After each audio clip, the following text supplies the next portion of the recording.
Bueno, hola, buenas tardes. Gracias por estar acá, por haberse acercado a esta actividad que tiene a Rojo Génesis como protagonista y que titulamos Carne de Mujer, prácticas estéticas y audiovisuales del terror transexual en México. Para nosotros es una alegría enorme que esté Rojo conversando esta tarde. La idea hoy es hacerle algunas preguntas que tenemos preparadas, que hicimos pensando con Belén Caparrós, que está acá al lado mío, pero también queremos que ustedes puedan participar. Si tienen preguntas que les parezcan que son para el momento, porque tienen que ver con lo que estamos conversando, por favor háganlas. Y si no, al final también vamos a dejar un momento para que hagan las preguntas, comentarios, que tengan ganas. Para que sepan, allá atrás se están proyectando los videos que son de Rojo. Si quieren ganas después de verlos, de girar la cabeza, ahí los van a ir viendo. Em, Queremos agradecerles a algunas personas e instituciones por esta actividad que armamos hoy, al Centro Cultural Pacurondo por el espacio y el apoyo técnico, al Instituto de Historia del Arte Argentino y Latinoamericano de la Facultad de Filosofía y Letras de la Universidad de Buenos Aires. Dentro del instituto se encuentra el grupo Indómito, que es un grupo interdisciplinario de estudios sobre terror, ciencia ficción y bizarro. Belu y yo, y bueno, otras personas que están acá, pertenecemos a ese grupo y especialmente queremos agradecerles a Gastón Schmuck, a Valeria Arévalos, a Yelen Tursi, Canela Rodríguez Fontao, Sacha Podhorser, Melina Mendoza, Marcos Bastianes y Mariana Zárate por toda la ayuda los días previos, incluso hoy, por supuesto, el apoyo y el trabajo en equipo. Belén es becaria doctoral de CONICET y es docente en la Universidad de San Andrés. Yo soy becaria postdoctoral del CONICET y docente de la Universidad de Buenos Aires. Y también la quiero presentar a Rojo Génesis. Ustedes la conocerán seguramente, pero me quiero tomar unos segundos para reponer algunas cuestiones vinculadas a su recorrido.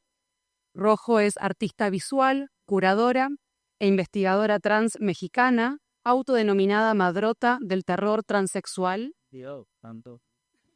Y sigo, ¿eh? Estudió antropología y artes visuales en México.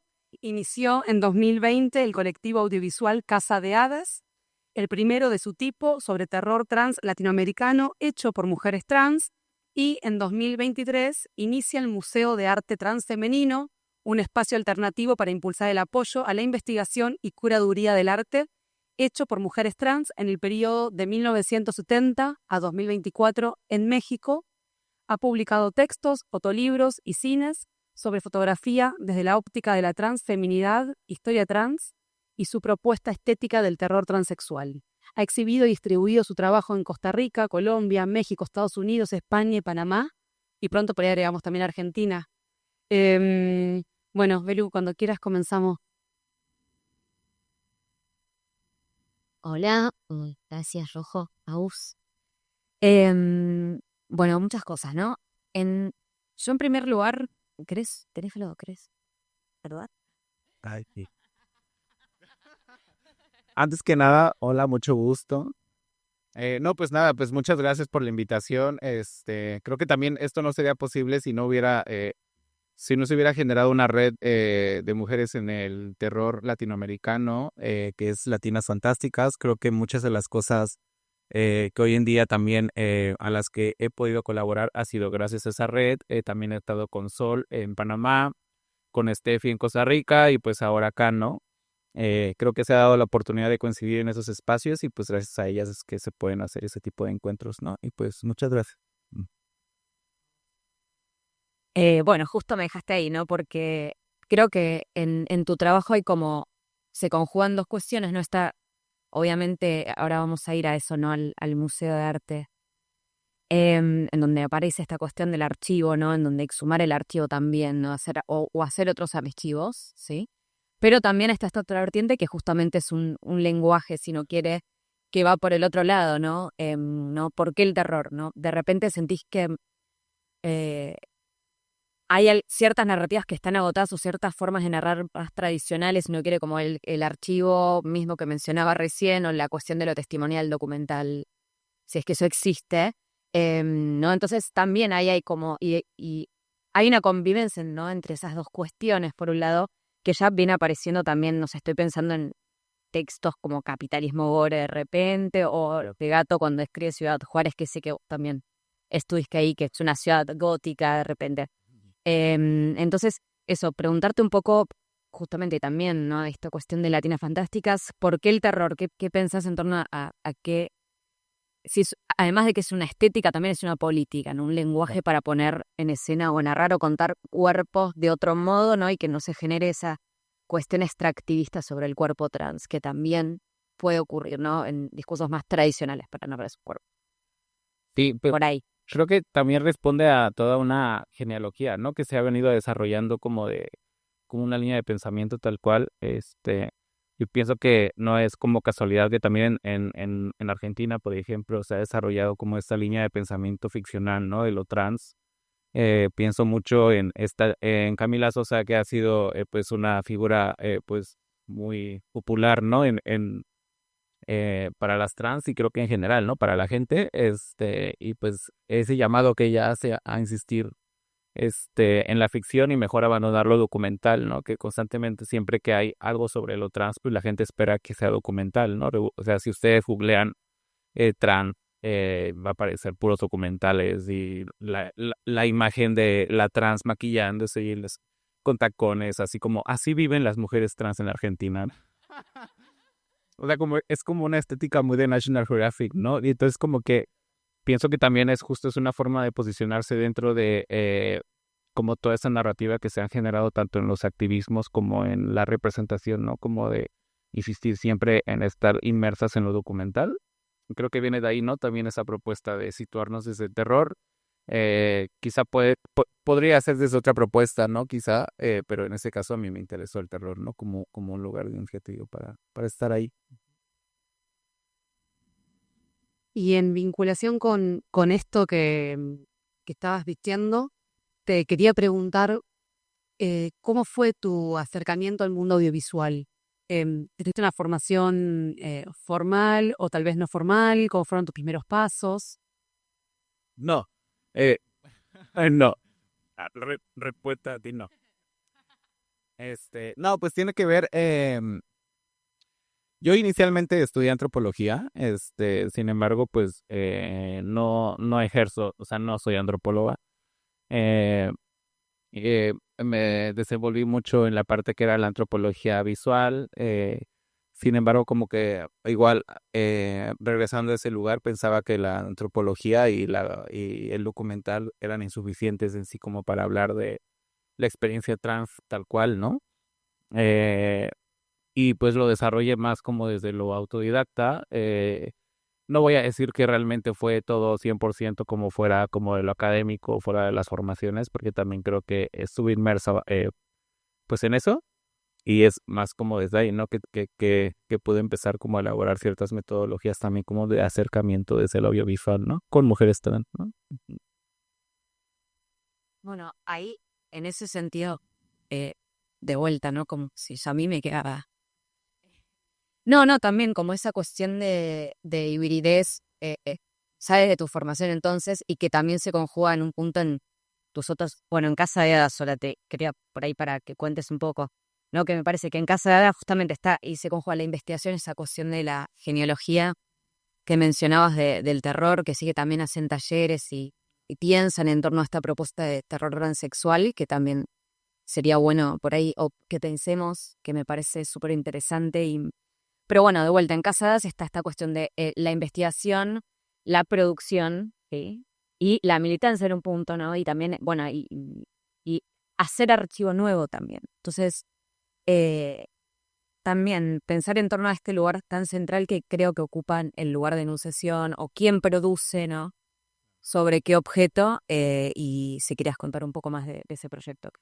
Está bueno. Sí. Sí, pues creo que también venía mucho como ya de síntomas como históricos de cómo se ha venido también en este caso construyendo la representación de personajes trans, específicamente transfemeninos, por así decirlo, ¿no? Creo que sí hay como algo de histórico el cómo se ha construido como esa ficcionalidad sobre el personaje trans, eh,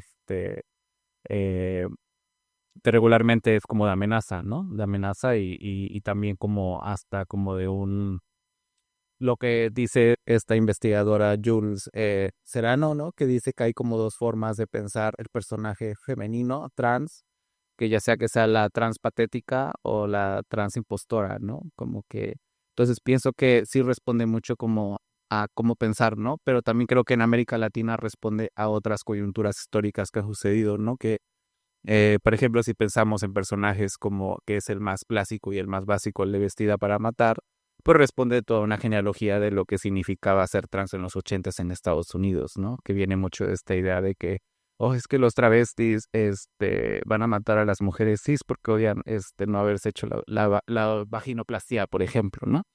Entonces creo que, eh, pues también la ficción responde, ¿no? Como al contexto histórico, ¿no? Y es ahí como se va construyendo el personaje también, ¿no? Entonces, cuando se empieza como Casa de Hadas, como que era muy importante, como por lo menos para mí, pensar en qué términos se quería hacer ficción, ¿no? Porque también en México el imaginario de la trans es muy diferente a Estados Unidos y seguro muy diferente pues a Argentina, ¿no? Eh, y nada, pues justo viene de ahí como esa insistencia, eh, empezando a hacer talleres, empezando como a ver películas colectivamente, que creo que también es como un ejercicio eh, muy interesante, ¿no? Es qué relevancia tendría juntarse un grupo de travestis a ver Vestida para Matar, por ejemplo, ¿sabes? O sea, lo que significaría eso, ¿no? Aparte en un país como México, ¿no? Que también el transfeminicidio es como muy latente, ¿no? Entonces, como justo, como que significó más un espacio para pensar colectivamente también, ¿no? En relación con esto, te hago dos consultas. Por un lado, ¿me puedes contar cómo fue tu vínculo con el terror como espectadora? Dios, un género que a vos particularmente te interesa, te interpeló, o si lo fuiste a no buscar, pero se apareció como la primera opción para trabajar la ficción vinculado a la cuestión de lo trans. Eso por un lado, y después preguntarte cómo llegaste o cómo te insertaste dentro del colectivo de Latinas Fantásticas, que como decías vos, es gracias a ese contacto, bueno, con Vale y otras y otros compañeros que acá estás hoy presente. Entonces, dos cuestiones, tu vínculo con el terror y también con Latinas Fantásticas y qué te ha permitido o cómo también fueron esos lazos entre México y ahora Argentina. Sí. Bueno, esto del terror creo que tiene que ver porque el cine LGBT en realidad me da mucha pereza, ¿no? Como que, o sea, como que esa narrativa como, y aparte yo, que es muy importante también aclarar, yo soy parte de una tradición y una genealogía de mujeres trans que nacimos en los 90s, que no nos tocó la violencia política de los 70s, los 80s, por ejemplo, que estuvo inmersa en América Latina como en Brasil, Argentina y en México, ¿no? Pero tampoco me tocó como esa cucharada de derechos humanos como a las trans jóvenes que nacieron en los 2000, ¿no? O sea, ahora sí que soy como de la generación antes de lo no binaria y todas esas partes. Y creo que también tiene que ver mucho eso en qué acceso a la educación pues tuve, ¿no? Y también, y no nada más en lo negativo de que yo no podría decir que no accedía a la primaria y a la secundaria, porque justo eso fue lo que les tocó a las trans más antiguas, ¿no? Y en ese sentido, yo justo crecí en un contexto del cine LGBT con esa narrativa como de que oh, si sales del closet, te van a hacer bullying y te van a asesinar en la escuela, como así como muy... hay una película que se llamaba Dream Boy, que fue como la primera película así súper trágica gay, así que vi yo de, ay, Dios mío, no, pues mejor no. O esta película peruana, que fue la primera película gay que vi en mi vida, la de No se lo digas a nadie. Entonces como que yo pensaba y decía, uy, no, así de que, ajá, así de que el Opus Dei ahí, no, aquí, entonces, eh, pues justo, o sea, yo crecí con ese cine LGBT que a muy temprana edad como que sí me rebasó y como que dije, pues ya, ¿no? Y ya, hasta ahí, ¿no? Como hasta ahí. Pero tampoco me tocó crecer en la generación de Euforia, y ya habían series, o sea, como donde ya había una personaje trans, súper skinny, súper blanca, así como guapa, ¿no? Que su vida es real y que es lesbiana y eso, ¿no? Entonces, pues creo que justo en el terror fue como empecé a como acercarme a, pues ahí muy desde el como esa imagen de la fanática del terror, con cosas así, muy pop, como Ginger Snaps y eso, ¿no? Y ya después me empecé a dar cuenta y dije, pues, eh, o sea, está interesante ver cómo hay, travestis en el terror, ¿no? Entonces, pues nada, pues fue ahí como más inmerso como la parte de empezar a entrar al terror más por algo amateur que por algo intelectual, ¿no? Como de decir, voy a entrar a estudiar cine y después me meto, ¿no? Sino que fue al revés. Y lo de Latinas Fantásticas, si no mal recuerdo, fue por Paulette Lecaros, ujú, que ella es como luego cazadora de talentos latinoamericanos. Y coincidimos en una entrevista que yo hice a una actriz trans en México, Dana Carvelas, que sale en México Bárbaro, que es una antología de terror mexicano. Y ella es una de las primeras actrices trans que hacen cine de terror de México. Y le entrevisté para Casa de Hadas y así coincidí con Lecaros y me dijo, ay, deberías de juntarte porque hay un grupo de chicas que nos interesa el terror y ahí empecé a conocer a Sol, a Angie, a la Monstra, a Melina y pues ahí Faith, ¿no? Ujú. Bien. Bueno, ahí justo mencionaste esto de Gea para matar, ¿no? Y bueno, y algunas otras, ¿no? En este trazar una genealogía o armar un mapita de... Primero, bueno, dos preguntas, ¿no? Si hacen ese ejercicio de, desde el prisma del terror transexual, rever, ¿no? Y exhumar y bueno, hay algo acá, no sé, en esta Sleepaway Camp, por ejemplo. Hay algo acá o se desecha, ¿no? Como rever objetos desde otra perspectiva. Y después también, en un texto que leí, hablabas de armas de esto como una constelación contemporánea latinoamericana de justamente, bueno, la trajiste a Camila, recién no sé si la mencionabas, a Sufía Shock, no me acuerdo, a Claudia Rodríguez, y justamente, ¿no? En preguntarte también si qué otros objetos pensás que se pueden enmarcar en esa, no sé, pero sí, creaciones o narrativas que operan desde géneros tal vez menores o que no suelen ser, que hoy sí se alzan como tal vez los más eficaces a la hora de narrar ciertas violencias, pero no sé, Claudia con ciencia ficción travesti, ¿no? Esto apelar o interpelar a los géneros, claro, más el fantástico. Eso por ahí que como ejercicio, que va a ser siempre un archivo abierto, obviamente. Eso primero, puesto. Ujú. Sí, bueno, yo creo que justo la ficción desde las trans ha venido mucho desde usar la historia oral, ¿no? Como un recurso para elaborar pues la ficción, y yo creo que sí me adhiero mucho a esa propuesta, ¿no? Como, eh, no sé si ustedes leen Las Malas de la Camila, pues son básicamente cuentos de las vidas de las trans, pero pues en realidad eso es realidad, pero ya te lo pone de dado ficcional. Y creo que justo viene mucho de ahí, ¿no? O sea, como pensar también como el terror transexual a partir de la historia oral, como un recurso como para generar como ese vínculo y esa metodología colaborativa con otras mujeres trans, ¿no? Porque creo que la historia oral es lo que le da básicamente como así como el picante a la ficción, ¿no? Como que viene, y también viene muy apegado al lenguaje, ¿no? Que creo que pienso mucho, por ejemplo, acá en Argentina, ¿no? Que existe un lenguaje particular que solo se entiende entre travestis.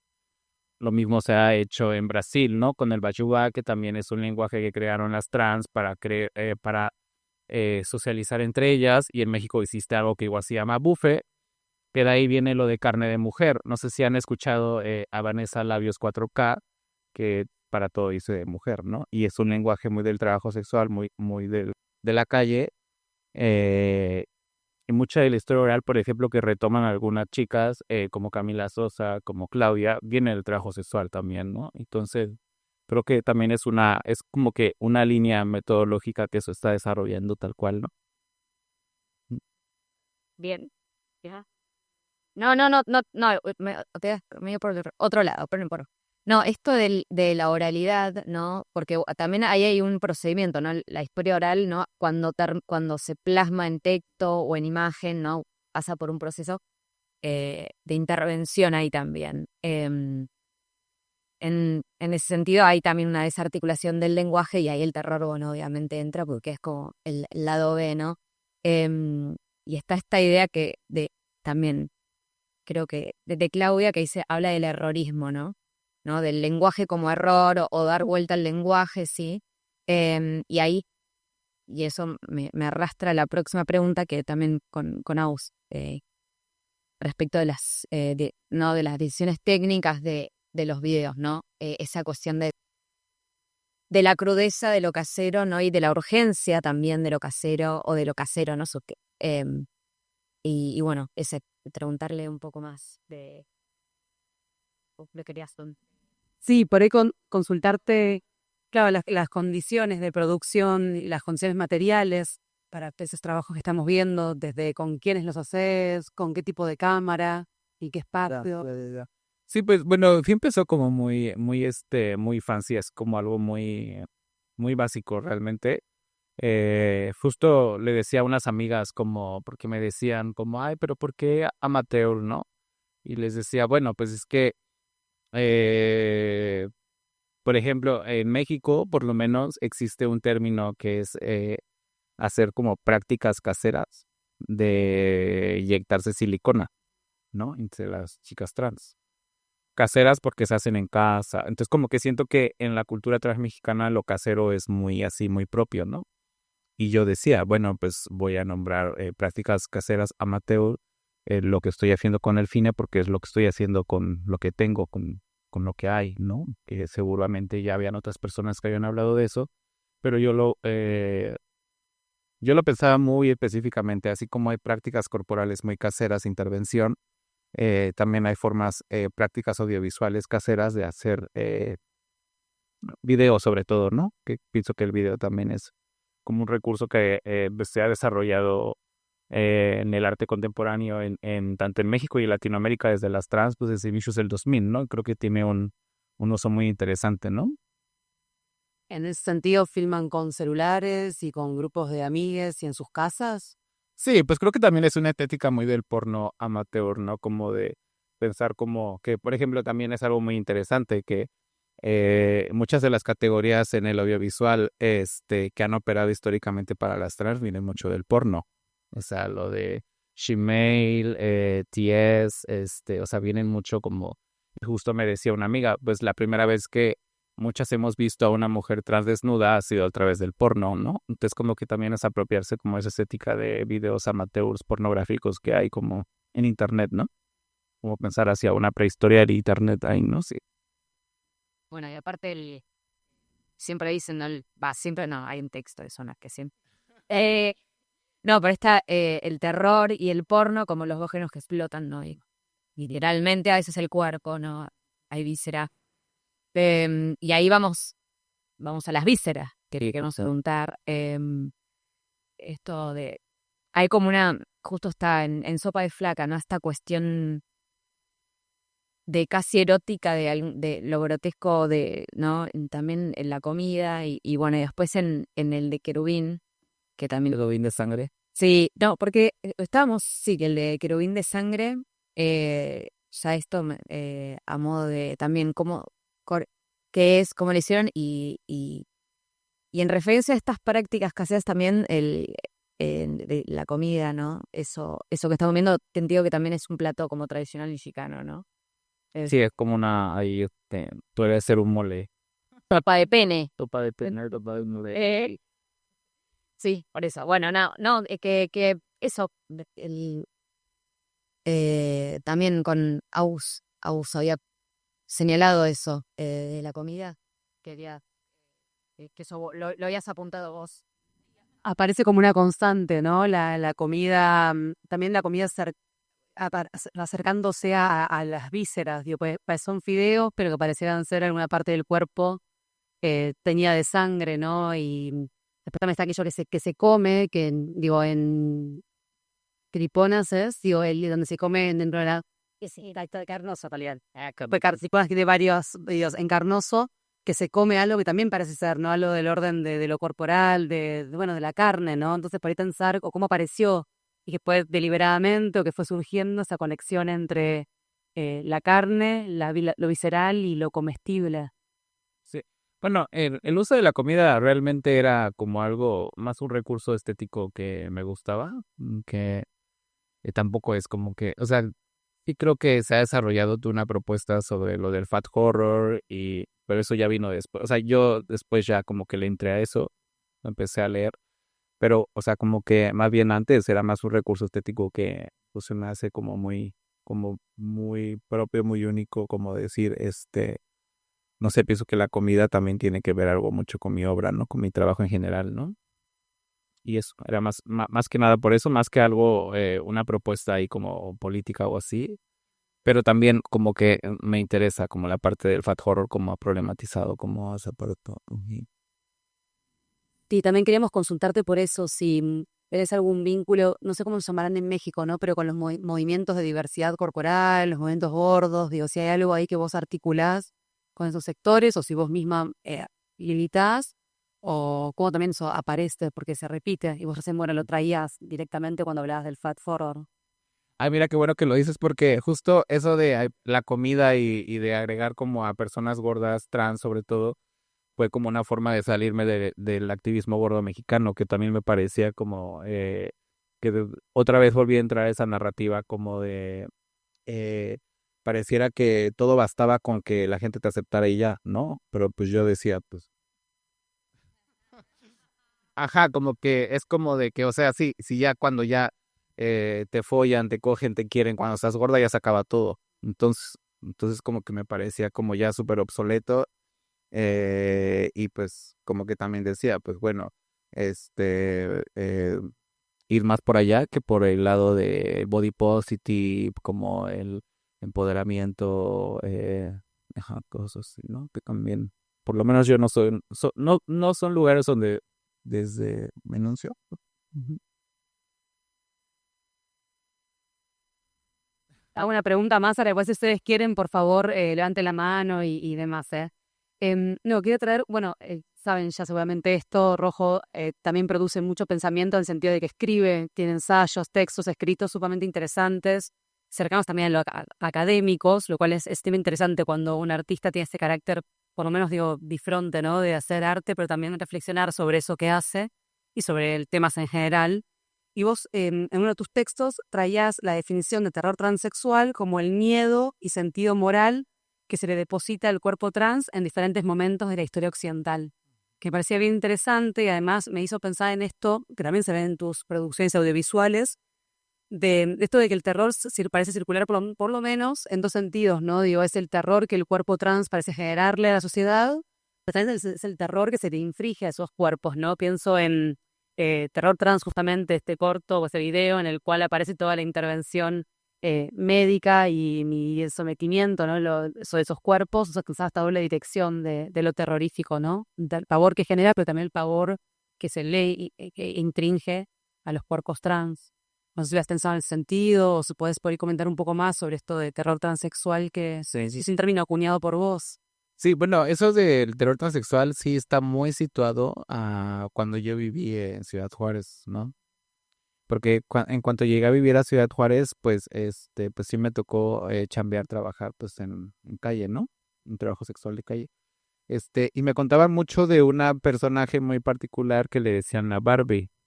La Barbie era una mujer trans que supuestamente, pues, todas decían que, o sea, era como un mito andando, pues, ¿no? O sea, es que la Barbie un día entró a su casa y encontró al Mayate, o sea, que es aquí como los hombres heteros que saben escondidas con las trans, con otra chica y mató a los dos y después los tuvo en su casa y así, o sea, como se creó todo un imaginario alrededor de ella. Pero también existían otros imaginarios hacia las trans, como las golpeteras, por ejemplo, ¿no? Que se creaba como ahí constantemente. Entonces, como que lo que te decía, como adherida a toda esta propuesta, que es hasta ahorita que ya lo puedo hacer un poco más consciente de cómo escritoras como Camila Sosa, como Claudia Rodríguez, incluso las chicas del Archivo de la Memoria Trans, que aquí está María Belén Correa, eh, han podido generar, por lo menos para mí, productos muy interesantes sobre el uso de la historia oral también como recurso para potenciar la parte de la ficción, ¿no? Me parece muy interesante, pues, como desarrollar desde ahí la propuesta del terror transexual. eh, y nada, pues eso. Ujú. Pues, ¿Hay qué? ¿Alguien quiere? preguntas, Seguimos. comentarios, críticas. Abre. Dale. Te interrumpan, ¿no? Yo no puedo. No, por ahí en continuidad con la pregunta de Agus, como por ahí cómo pensás el terror vos, eh, se me ocurren como de dos maneras, y por ahí puede ser de ambas, lo que dice Agus, que bueno, ¿no? Como proyectar de alguna manera, poner en escena ese miedo social y de alguna manera llevarlo, o al revés, también se me ocurre como de repente volviendo a ver estas imágenes como que son muy atractivas también, o como muy hipnotizantes, si hay incluso algo de una dimensión del terror más desde la fascinación, el explorar esas imágenes también, no solo causar miedo, causar terror o tomar el rechazo, sino también una exploración de esas potencias. Sí, pues es que creo que ahorita, por ejemplo, que hablábamos sobre cómo el cine LGBT se ha como enfrascado en cierta estética narrativa, como el mismo guión. Creo que el terror sí, como que creo que, pues o sea, como que sí me parece como algo muy similar a, por ejemplo, la estética que también luego puede llegar a tener el porno, ¿no? Entonces, en ese sentido, me interesaba mucho como, o me interesa mucho todavía como explorar esa estética muy amateur, muy pensar el terror muy apegado también a cómo ha existido como esa historicidad de cómo es que muchas hemos llegado a conocer por primera vez un cuerpo transfemenino a través del porno, ¿no? Entonces, iba más por ahí como esa parte de cómo explorar el terror, que no sea quizá, porque me ha tocado ver terror LGBT que responde mucho a la narrativa del cine LGBT, ¿no?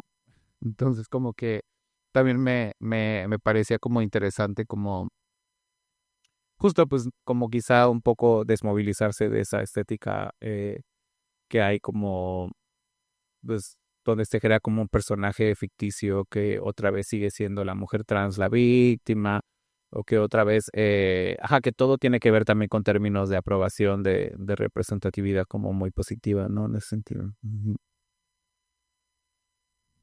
Yo tengo una pregunta. ¿Ahí? Sí, dale. ¿Se escucha ahí? Sí. No, volviendo un poco al tema también de la víscera y a esto que comentabas recién, como que hay algo medio de lo doméstico o lo íntimo en estos videos, que nada, como te quería preguntar si es que lo pensabas de algún modo en particular, si es que tiene algún lugar, ¿no? Como hay algo medio de ingerir la víscera, pero al mismo tiempo esa mirada adentro de lo visceral y al mismo tiempo lo doméstico y la comida y no sé si lo pienso relaciona a esa ansiedad que hay siempre sobre la vida de las personas trans y si tiene algún lugar en tu obra. Es- Te di la cuenta. Está como ¿Repetís? el micrófono estaba. Vamos de vuelta. Amor, ¿no se escuchó algo o no? Sí, ya. Un poquito bajo. Ok, si hay como un lugar en tu obra, o sea, si la construís en función o en relación o una reflexión en torno a la intimidad, ¿no? Como una subversión de esta mirada un poco ansiosa a veces sobre la vida de las personas trans y todo eso. Ya. Pues sí, creo que está muy apegado a fin de cuentas a lo íntimo y a lo personal, ¿no? Como que creo que responde.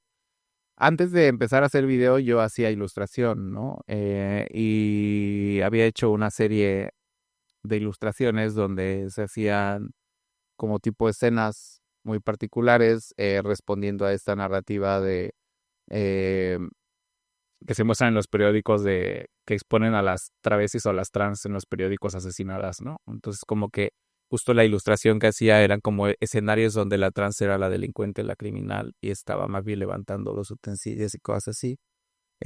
Y ya después esa parte como más personal la cultura transmexicana, como que me interesó pues hacerla ahora en formato video, ¿no? Ujú.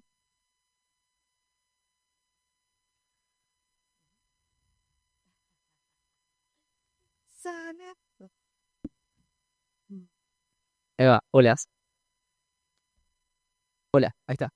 No, yo quería volver un segundo a algo que habías mencionado que me parece interesante sobre como la construcción de los personajes transfemeninos, como estos dos arquetipos dijiste, la patética y la impostora, ¿no? Como irse hacia la comedia medio como el patetismo o como la narrativa de venganza hacia las personas cis, qué sé yo.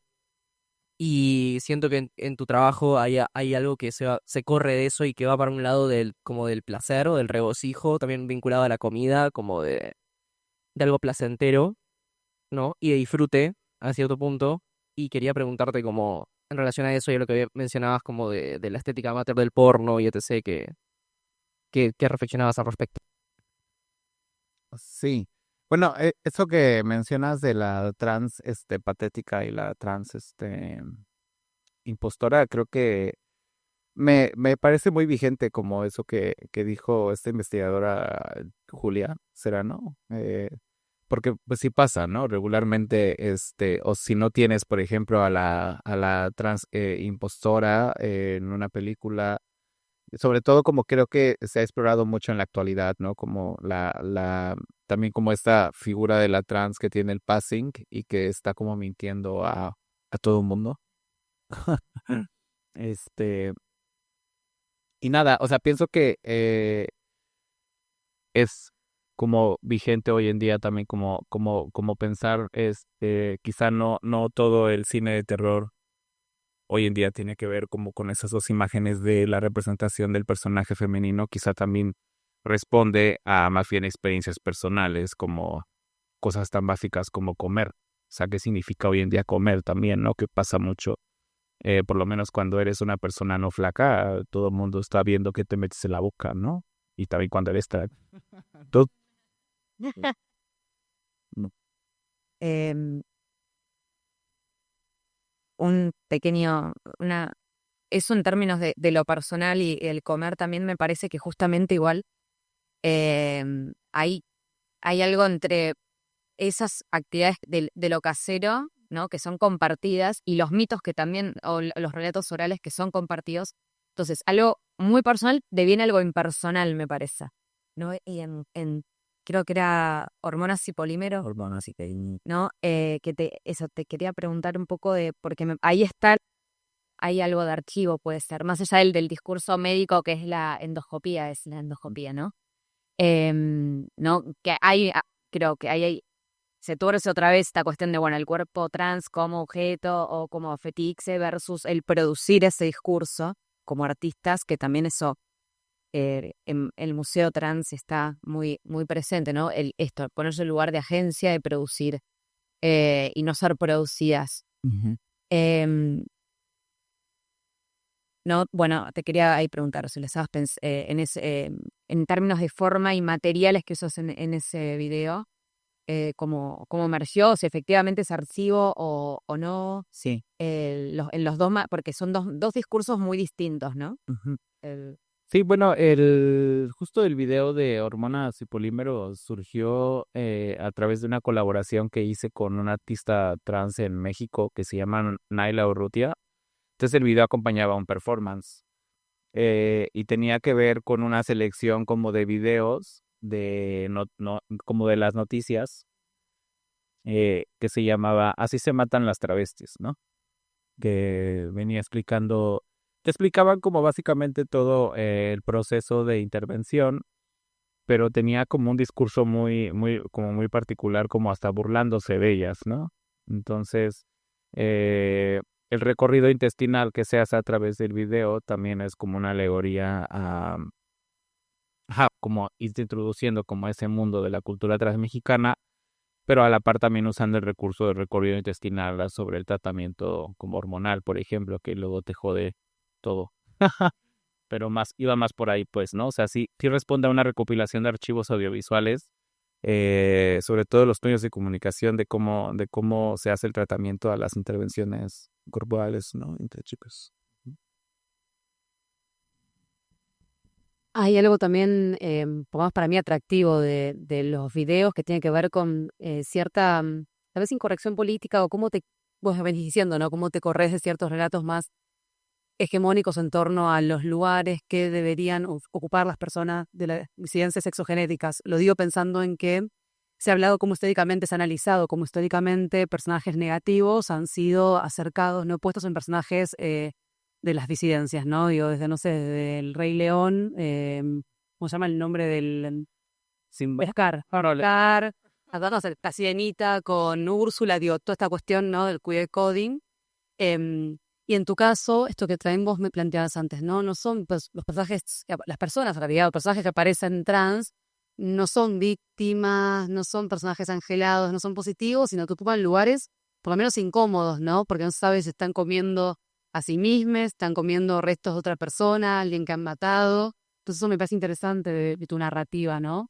De darles un lugar, de cultivar imaginarios donde sus cuerpos existen, pero en sitios raros, enrarecidos, misteriosos, ¿no? Y también como agentes que pueden tomar decisión y hacer cosas con otras personas, incluso negativas, ¿no? Eso me parece que sí, estimulante por lo menos, porque abre y estimula el pensamiento.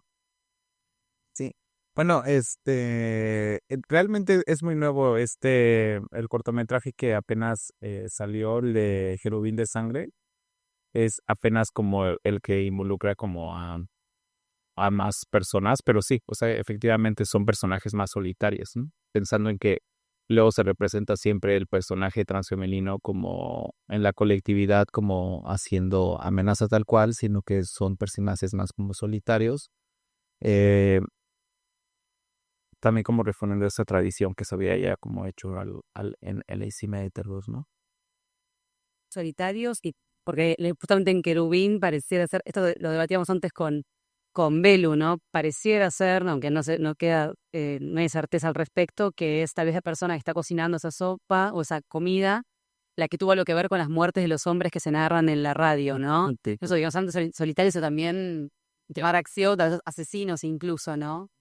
Sí, por eso te digo, es como ya más actual como esa como apertura como que ya tuve, porque también fue un equipo ya como de trabajo ahí más amplio, eh, de pensar en términos de guión como a más personajes incluso, ¿no? Que está el personaje de el tipo que anuncia, está el de los jabones, o sea, como que hay varias cosas ya como un poco más integradas, a comparación de que los otros videos eran más como de cine experimental o video experimental, ¿no? Que era más como mantener como solamente al A o el personaje como ahí, ¿no? Y ya, como aislado de todo un escenario.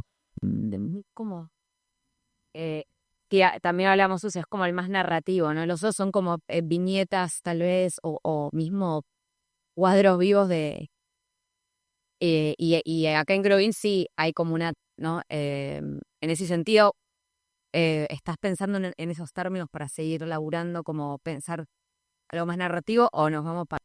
O... Sí, sí, digo, ahorita estoy como en un break de eso, como de producir algo de terror, como un camino de eso. Pero justo hace poco en México, con Belén Correa, que está acá, vamos a empezar a pensar algo por ahí de terror trancha, más como diálogos regionales, ¿no? Entre México, Argentina y eso, ¿no? Y por ahí está. Pero apenas está cocinando, vamos tranqui, porque ustedes saben que hacer cine es bien complicado y mucho tiempo y mucho dinero y no.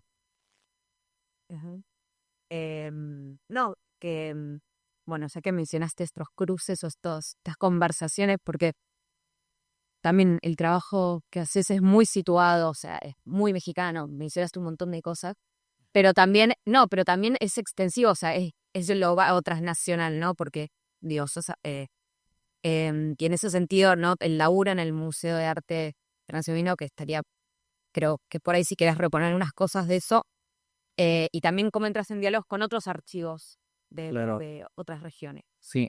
Bueno, el proyecto del Museo de Arte Transfemenino surge también mucho como de la necesidad como de incluso yo de descolocarme nada más que como artista individual, ¿no? Porque algo que pasaba en México era que yo cuando empecé como ya como a hacer más cosas como artista, como productora, pues no había como un alcance tan amplio en el arte contemporáneo hacia las mujeres trans, regresando a esa parte de que lo que les decía, no soy de una generación de mujeres trans de los 70, de los 80, es más de los 90, pero tampoco soy de la generación de las juventudes trans de menores de 22, 20, o sea, como es muy diferente como operaba.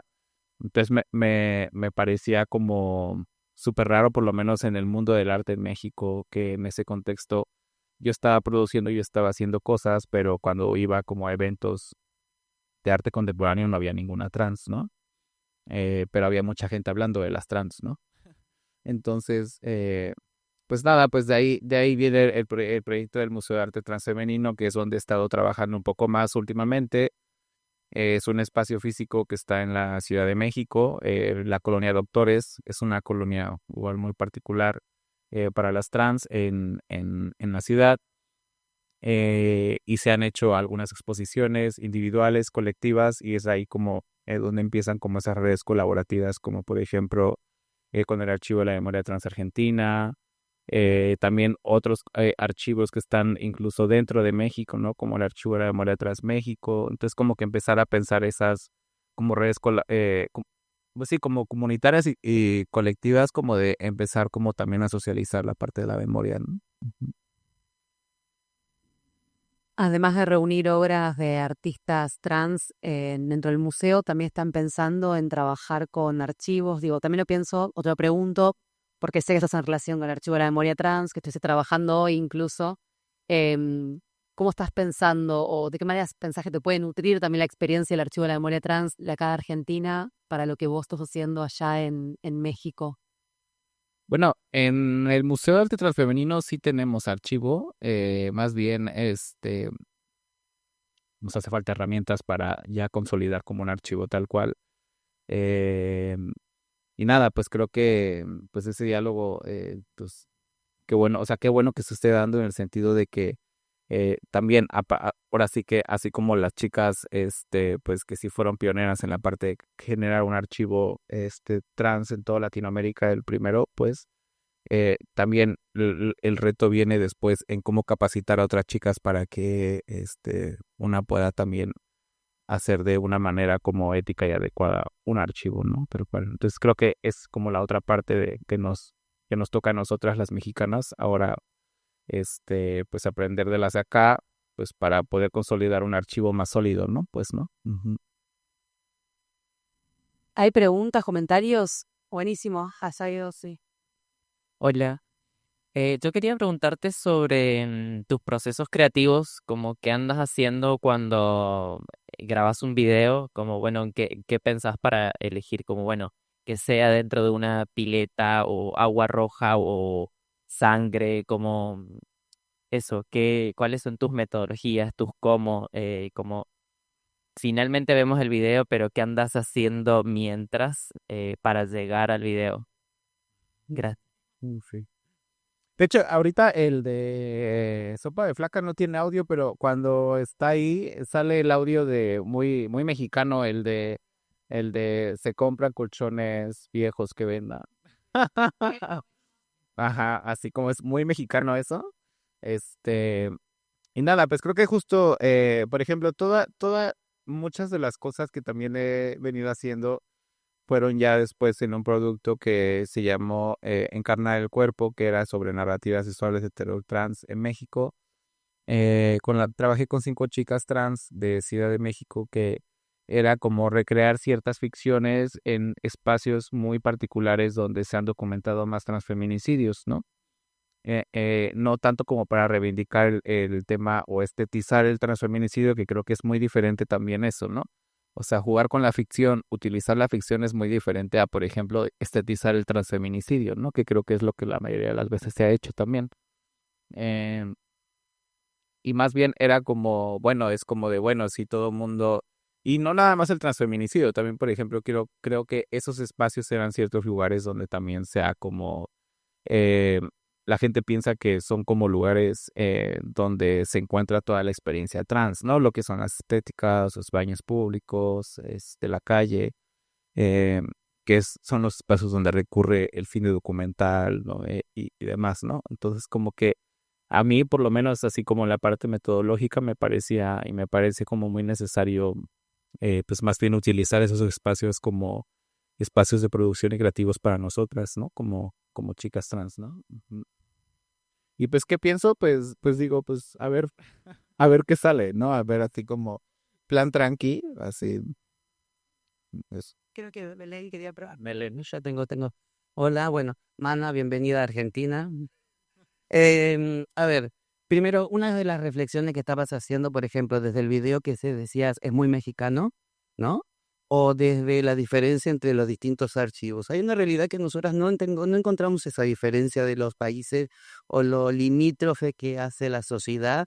Nosotras no lo encontramos porque si yo te muestro una exposición del archivo de México y te muestro una exposición del archivo de Argentina, no vas a poder reconocer, o quizás pequeños detalles vas a poder reconocer, porque las vivencias son las mismas, las persecuciones son las mismas, los métodos de defensa también fueron los mismos, el de vivir en comunidad, el mecanismo de tener un idioma propio, como nosotras acá tenemos el carrilche, en Perú tienen Loxoro, en Estados Unidos Pig Latin, y así en Brasil Bayubá.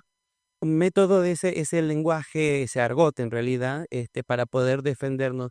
Y a medida que vas recorriendo Latinoamérica, te vas dando cuenta que las vivencias hacen que los archivos se parezcan mucho.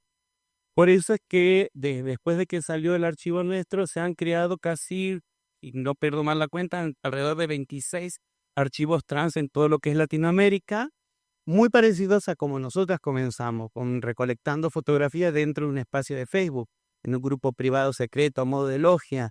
Después fue creciendo y se fue profesionalizando, sobre todo que al ser las primeras fuimos pasando con la experiencia de que nos empezaran a respetar como archivistas y no que nos vieran como un grupo de maricas junta fotos. Porque esa fue los primeros años, nosotras comenzamos en el 2012 y nosotras fuimos reconocidas en el exterior antes que en Argentina. Nosotros expusimos primero en el Reina Sofía, en Barcelona, en el TED de Londres y después pusimos acá en Argentina y se nos empezó a respetar dentro de Argentina después de haber sido respetadas en el exterior. Entonces hay una cuestión de que las compañeras trans se sienten representadas con el archivo trans y empiezan a fomentar sus propios archivos porque entienden la importancia que tiene de poder documentar nuestras propias historias, que a la vez a futuro van a ser los testimonios y las pruebas para poder llegar a tener una reparación histórica a nivel latinoamericano. Si yo no tengo las pruebas para poder pedir una reparación y esas pruebas, nosotras no fue que se nos ocurrió algo. Yo vi un documental de madres y abuelas que le preguntan cómo hicieron ustedes para tener el archivo más importante de la dictadura con un Estado que se encargó de destruir las pruebas. Y ellas respondieron, teníamos lo más importante que era la memoria del sobreviviente. Ese fue el clic que a mí me pasó, sobre todo de tener a Pía, que era la que juntaba fotografías. Fue justo un momento culmine, un momento como la línea de tiempo, la ley de identidad de género en el 2012, 3 meses antes de la muerte de Pía, yo estando en el exilio, heredando una caja que con el tiempo supimos que tenían 6.000 documentos, y empezar a pensar qué hacemos con esto. O sea, o empecé a pensar qué hacer, y lo primero que surgió fue con esa misma caja que se encontró en una primera exposición. Las mismas chicas que venían decían, yo también tengo fotos, y empezar a organizar eso de una forma muy casera. Después nos fuimos profesionalizando, estudiando archivística y contratando profesoras para que estuvieran constantemente capacitando a las compañeras. Hay una realidad que nosotras, lo que estamos haciendo, que vos dijiste muy bien antes, que nosotras producimos cómo queremos mostrarnos. Entonces en eso no hay equivocación. La diferencia está cuando quieren mostrar cómo soy yo, sin tener la realidad de una persona trans. Por eso nosotras como archivo, o como todos los archivos, que es juntar el material, limpiarlo, catalogarlo, escanearlo, guardarlo y protegerlo, ahí viene la segunda parte del archivo, que es volver a sacar ese material y ahí generar material, hacer exposiciones, podcasts, radionovelas, libros, fotolibros y demás situaciones para que vos no tengas que ir al archivo, sino que el archivo llega a vos de distintas formas, desde una película, desde un corto, desde las redes sociales. Creo que es eso nosotras como archivos de distintos archivos de Latinoamérica no encontramos una diferencia, no hay límites, no hay bordes, no hay fronteras en ese equipo, sobre todo en los archivos trans. Ese que era un comentario. Otra. Pues sí, totalmente. O sea, coincido en lo que dice Belén. Creo que ha sido todo un ejercicio también o sea, no nada más el ejercicio de ensayar la memoria en términos de cuando se hace en el archivo, sino también el cómo nos reconocemos como con las otras. Creo que eso es algo que por lo menos a mí me ha pasado de no nada más reconocerme como eh, con o sea, como con el archivo, sino también es reconocerme el cómo el ejercicio que ellas hicieron antes que nosotras, pues también funciona en cómo nosotras podemos irnos desenvolviendo, ¿no? Y eso también lo pienso como lo que les decía, ¿no? De cómo Camila Sosa llama al uso de la ficción, que también Claudia Rodríguez. Entonces creo que sí es como toda una línea de pensamiento que se está creando, ¿no? Como en Latinoamérica desde las trans travestis, ¿no? Ujú. ¿Y cuál es el espacio, digo, cómo es la recepción allá en México para quién son las producciones audiovisuales, pero también para el museo? ¿Cuál es el contacto con el público? ¿Quiénes asisten? ¿Hay interés? ¿Te llaman o las llaman o les llaman distintos lugares para participar? Bueno, yo creo que en México sí hay un campo audiovisual muy amplio, ¿no? O sea, sí creo que se podría decir que sí hay un campo audiovisual alto, amplio. Eh, en términos como de recepción, cuando estuve sobre todo como más en la práctica como de programación y curaduría pues, audiovisual, creo que sí hubo una muy buena recepción, sobre todo en los cineclubes. No nada más de personas trans o LGBT, también hubo mucha recepción de personas cis, que eso es algo también muy curioso, ¿no? La mayoría del trabajo y distribución del trabajo que hice desde el terror transexual fue a través de personas cis, no de personas trans, ¿no? Es como que también fue algo particular.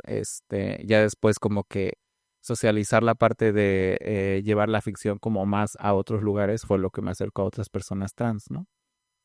Pero en México, en el caso de lo de Casa de Hadas, que es un proyecto muy diferente al Museo de Arte Transfemenino, tuvo como esa recepción como más amplia, y el Museo de Arte Transfemenino creo que desde la apertura del espacio físico, o sea, como que son dos momentos muy diferentes, ¿no? Porque el museo operaba de manera itinerante, o sea, no teníamos un espacio físico y era como un alcance muy diferente, ¿no? O sea, como, ajá, operaba depende de dónde nos invitaran, dónde estuvieran como las actividades.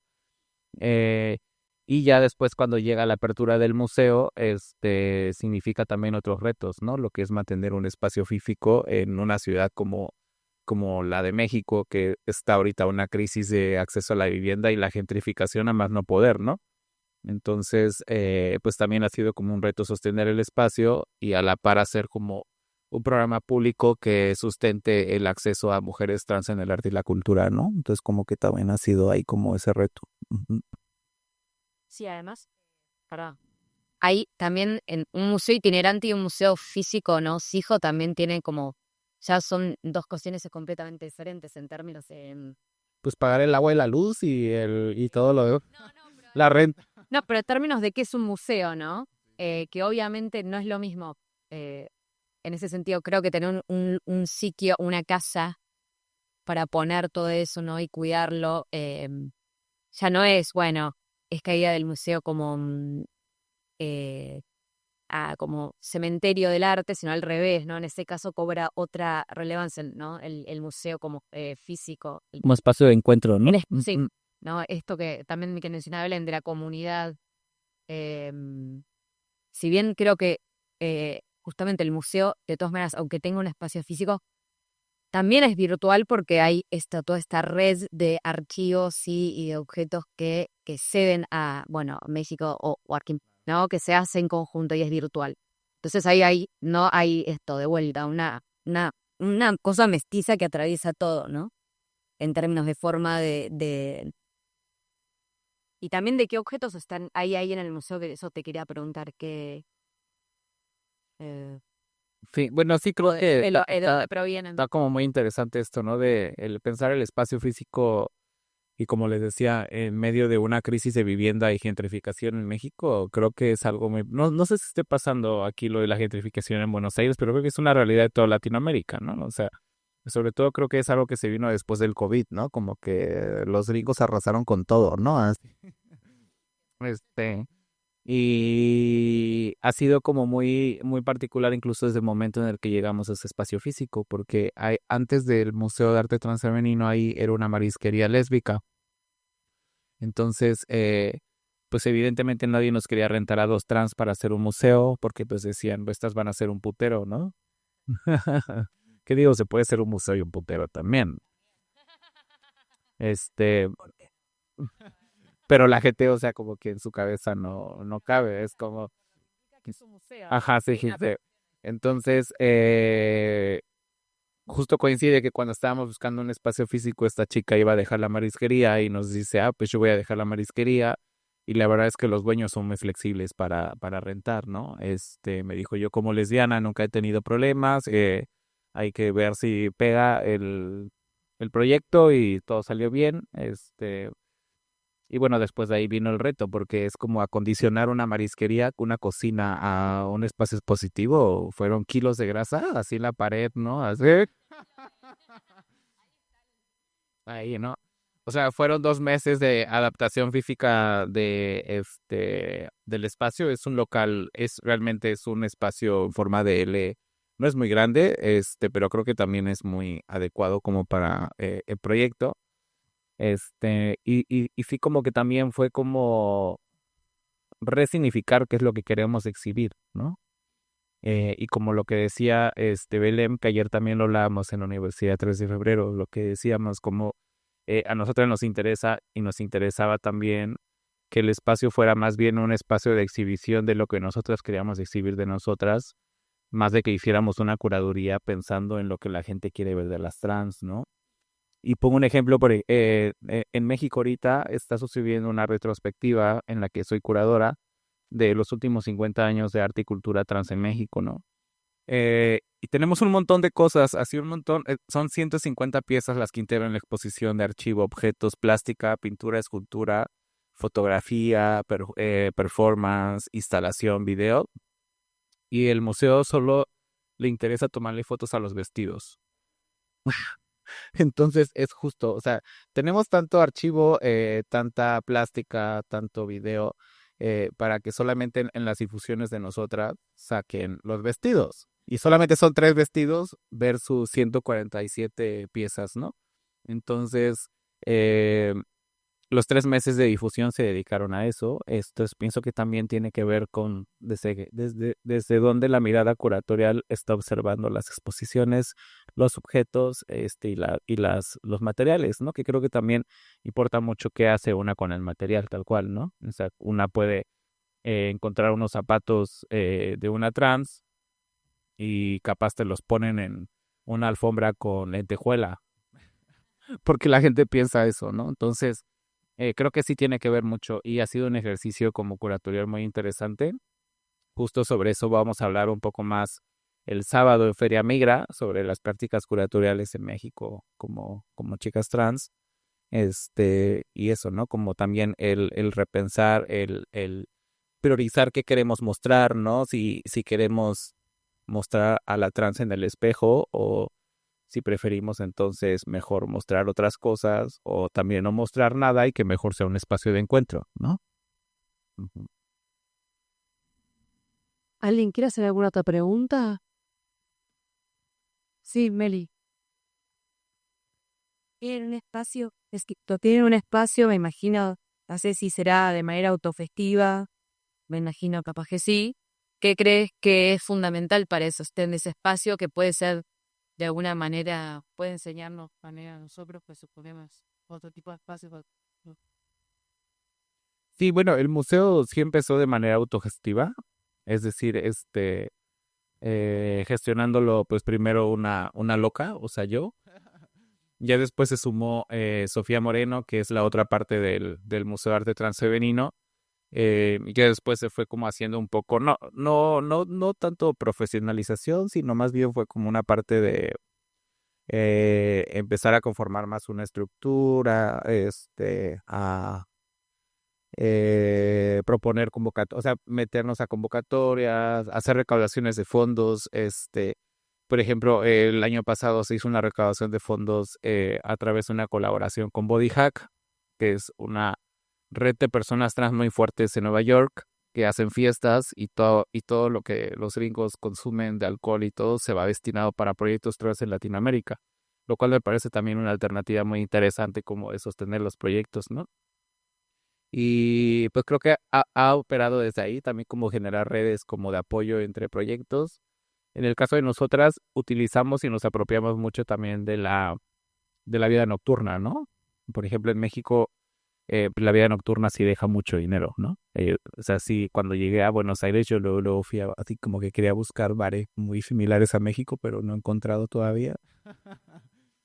Pero justo es como apropiarse también como de la vida nocturna porque se consume mucho la noche, ¿no? Entonces, hacemos regularmente eventos nocturnos para recaudar dinero, para pagar agua, luz, como servicios tan básicos para sostener el proyecto, ¿no? Entonces, eso. Ujú. Pero también hemos postulado a fondos que nos han apoyado, ¿no? Ando. Ujú. ¿Alguien más que tiene un comentario, pregunta? Yo tengo una cuestión más para preguntarte y si no ya en breve vamos cerrando, salvo que alguien quiera decir algo. Sí, puesto. No, también te quería preguntar por la relación con el resto de la comunidad sexo-género disidente, leys, lesbianas, bisexuales, identidades, si acompañan, si se hacen eco de los proyectos que vos llevas adelante, cómo es esa articulación. Pues digo, realmente sí hay como una generosidad tal cual como de, sobre todo, mujeres lesbianas y hombres gays. Eh, Curiosamente luego pasa que se acercan muchas mujeres lesbianas, hombres gays, eh, muchas mujeres trans adultas mayores, mujeres trans mayores de 40, por ejemplo, incluso de 30, pero las chiquillas trans como que luego son las más apáticas, curiosamente. Entonces creo que también tiene que ver con una cuestión de identificación, ¿no? Quizá algunas juventudes trans ya no se identifican tanto con la trans antigua o con lo que significaría hoy en día hacer memoria, sino con otras cosas. Entonces como que eso también es algo que hemos visto entre nosotras, ¿no? Como que el espacio ha tenido una oferta cultural donde la gente va como a conocer y acercarse al trabajo de mujeres mayores de 30 y 40, ¿no? Se presentan chicas jóvenes, pero en el sentido como de cooperatividad, como que ha sido un poco menos. Eh, pero creo que tiene que ver con algo generacional más, ¿no? Como de que, pero sí hay como tal cual un diálogo entre personas como... También va muchas académicas a querer investigarlo. También es como algo ahí muy particular. Ujú. ¿Cómo reciben eso también, no? Porque ahí aparece otra vez la cuestión de devenir objeto otra vez, ¿no? ¿Cómo son esos intercambios? Bueno, nosotras sí cobramos, o sea, como que sí les decimos como, y no necesariamente en términos de capitales de cobrar, de decir te voy a poner una cuota, sino que sí creemos que debe de haber una práctica ética de decir, bueno, tú vas a usar esta información para tu tesis, tú que vas a dejar al espacio, ¿no? Porque también nos ha pasado que luego van a una entrevista, te sacan mil información y a la mera hora ya te quedas ahí, ¿no? Así como. Entonces, sí tenemos como un proceso, un protocolo ético, como sobre todo quienes estamos ahí para casos de entrevistas de personas, sobre todo de ámbitos académicos o periodísticos, que también, y también eso es como algo que apenas hemos estado haciendo, ¿no? Porque luego van periodistas y sacan notas que nada que ver, con palabras que nada que ver. Entonces, regularmente sí solicitamos como que antes de su publicación nos lo compartan, ¿no? Ujú.